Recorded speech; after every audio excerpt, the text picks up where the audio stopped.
everyone, welcome back to Sunday Live Show. Thank you so much guys for tuning in. I'm here to update you of what's going to happen on Uzalo from the 8th to the 12th of August 2022 on Monday. The Magwaza family prepares for war with Putin. Lily kicks HLEZIPHI out of the house. Nkunzi tells Pastor Kwala that Nosipho will always have a grudge against the Muhlongos on Tuesday.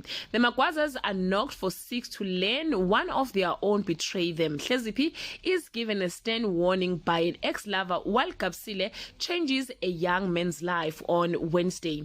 Viga reaches his breaking point on Thursday. Kwanda's product tests positive for cocaine. HLEZIPHI returned to work after going AWOL. Nomaswazi caught Nyawo to work with the Magwazas on Friday. Sbu resolved to get the monkey off his back once and for all. HLEZIPHI and Lili's suspicions are raised by Kwanda and Nonga's behavior. Mbata and Pastor Kwala face off on radio. Guys, this is all I have for today. You can leave your comment below and share your opinion. Bye.